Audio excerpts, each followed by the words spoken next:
কাজিৰঙাৰ এটা ব্যক্তিগত খণ্ডৰ অতিথিশালাই ভাবুকি কঢ়িয়াই আনিছে এখন গাঁৱলৈ। মাণ্ডু নামৰ বিলাসী অতিথিশালাৰ আৱৰ্জনাৰ দমে ভাবুকি কঢ়িয়াইছে কাজিৰঙা ৰাষ্ট্ৰীয় উদ্যানলৈও।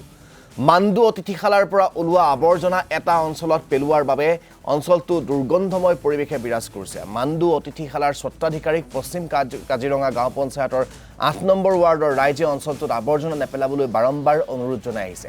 ৰাইজৰ আহ্বানো গুৰুত্ব নিদিয়াৰ অভিযোগ অতিথিশালাৰ স্বত্বাধিকাৰীৰ বিৰুদ্ধে। জাবৰৰ দমটোৰ পৰা নিৰ্গত হোৱা দুৰ্গন্ধৰ বাবে বিভিন্ন সমস্যাত পৰিছে অঞ্চলটোৰ ৰাইজ।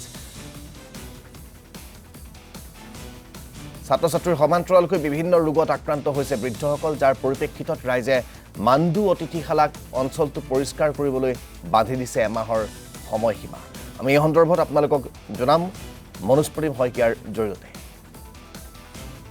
হয়, এই মুহূৰ্তত আমি উপস্থিত আছোঁ পশ্চিম কাজিৰঙা গাঁও পঞ্চায়তৰ অন্তৰ্গত ৮ নম্বৰ ৱাৰ্ডত আমি উপস্থিত আছোঁ আৰু ইয়াত আচলতে আমি এই মুহূৰ্তৰ পৰিৱেশটো দেখুৱাইছোঁ।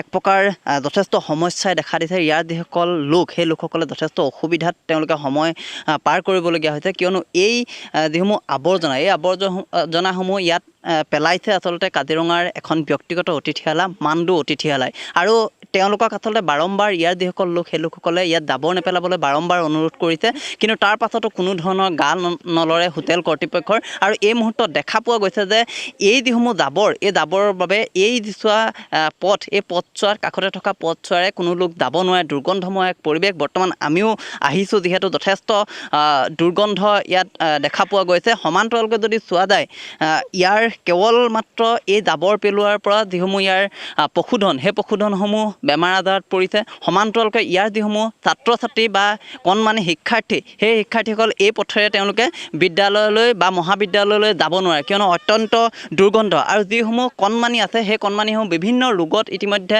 আক্ৰান্ত হোৱা দেখা পোৱা গৈছে। আৰু এই মুহূৰ্তত ইয়াৰ যিসকল লোক, সেই লোকসকল ওলাই আহিছে। সমান্তৰালকৈ আমি এটা কথা উল্লেখ কৰিব পাৰিম, এই যিসমূহ জাবৰ, এই জাবৰসমূহ মাত্ৰ এজাক বৰষুণতে আচলতে কাষতে থকা জুৰিয়েদি সম্পূৰ্ণৰূপে কাজিৰঙা ৰাষ্ট্ৰীয় উদ্যানৰ অন্তৰ্ভাগলৈ যায়। যিহেতু কাজিৰঙাত প্লাষ্টিক সম্পূৰ্ণৰূপে নিষিদ্ধ বুলি কয়, কিন্তু এইসকল আচলতে প্ৰভাৱশালী যিসকল হোটেলৰ স্বত্বাধিকাৰ, তেওঁলোকক আচলতে বুজাব কোনে, বা এই যিসকল লোক, এই লোকসকলৰ অসুবিধাসমূহ শুনিব কোনে? মই প্ৰথমতে আপোনাৰ ওচৰলৈ আহিছোঁ। যথেষ্ট অসুবিধা আপোনালোকে পাবলগীয়া হৈছে বাৰম্বাৰ, কিন্তু হোটেল কৰ্তৃপক্ষক আপোনালোকে জনাইছে, কিন্তু তাৰ পাছতো তেওঁলোকে কোনো ধৰণৰ ব্যৱস্থা নলয়, কোনো ধৰণৰ গুৰুত্ব নিদিয়ে আপোনালোকক। কি ক'ব বিচাৰিব?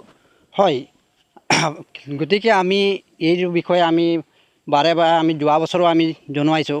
ইয়াত জাবৰ পেলাইছে। ইয়াত যেতিয়া বৰষুণ দি দিয়ে, সেই তেতিয়া গোটেই পানীবিলাক ইফালে যায়, নদীত গুচি যায়। নদীত গৈ পেলাই গোটেই পথাৰত গুচি যায়।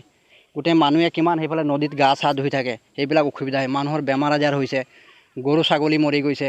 আৰু বৰষুণ দিলে কি হয়, মানে গোটেই গোন্ধ হৈ যায়, মানুহ যাব নোৱাৰি এইটো ৰাস্তা। আৰু ল'ৰা ছোৱালী, সৰু সৰু ল'ৰা ছোৱালী স্কুললৈ যায়, নাক বন্ধ কৰি মুখ বন্ধ কৰি পেলাই যাবলগীয়া হয় আমাৰ।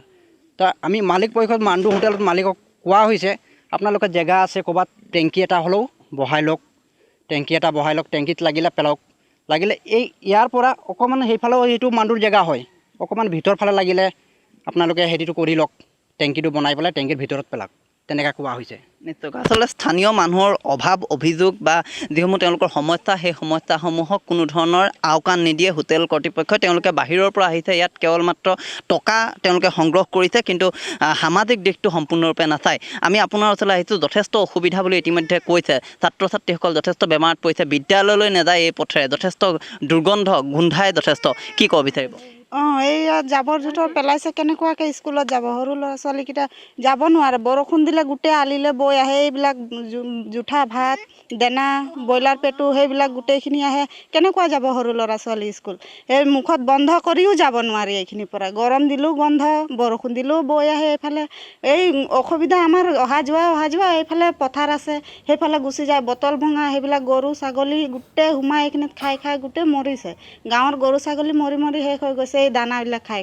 মালিকক গৈ পেলাই কেইবাবাৰো কোৱা হৈছে যে এইটো দানাটো আমাৰ এইখিনিত পেলোৱাটো বন্ধ কৰিব লাগে, কিন্তু নুশুনে। কেইবাবাৰো কোৱা হৈছে, তাহাঁতে আমাৰ কথাটো গুৰুত্বই নিদিয়ে। মাতি আনি আজি ক'বলগীয়া হৈছে যে আমাৰ এইটো কিবা এটা সুবিধা কৰক, আৰু এই দানা পেলোৱাটো কিবা এটা কৰি বন্ধ কৰিব লাগে, যাতে আমি এইখিনিত ভালকৈ অহা যোৱা কৰি আৰু ভালকৈ খেতি পথাৰ কৰিব পৰা যায়। আৰু এইখিনিৰ পৰা এইটো আঁতৰাই পেলানি। আৰু মালিকক ক'লে মানে তেওঁ কোনো ধৰণৰ গুৰুত্ব নিদিয়ে। কয় যে সেইটো কথা ক'লে আৰু কেতিয়াবা আহি পেলাই মেচ কাটি এটা মাৰি আৰু জুই লগাই দিয়ে সেইটোৱে শেষ হৈ যায় আৰু তাৰপিছত আৰু এইটো চফা নকৰে আমি কৈছোঁ এই পিছফালে পেলাবলৈ সেইটো নুশুনে তাহাঁতি যে আমি এইখিনিতে পেলাই থাকে এইফালেও নুশুনে এইফালেও নুশুনে সেইটো কোৱাৰ কাৰণে এই বেৰটো লগাই দিছে তাহাঁতি বোলে এইফালে জাবৰখিনি নাহে এই গোটেই ৰাস্তাটো লেতেৰা হৈ গৈয়ে আছে লাহে লাহে তাৰপিছত আমাৰ কথা গুৰুত্ব নিদিয়ে আকৌ মালিকে এইটো পেলাবলৈ এইখিনিত মানা কৰিলেও তাহাঁতি নুশুনে নিশ্চয়কৈ আচলতে এইসকল লোক যথেষ্ট অসুবিধাত তেওঁলোকে পৰিবলগীয়া হৈছে এই যিসমূহ জাবৰ আচলতে তেওঁলোকে ইয়াত পেলাইহি তাৰপিছত আপোনালোকে কোৱাৰ পিছত তেওঁলোকে কোনো ধৰণৰ গুৰুত্ব ধন্যবাদ জ্ঞাপন কৰিছোঁ মনোজ তেনেহ'লে শইকীয়া। আমি এক সপ্তাহ টাইম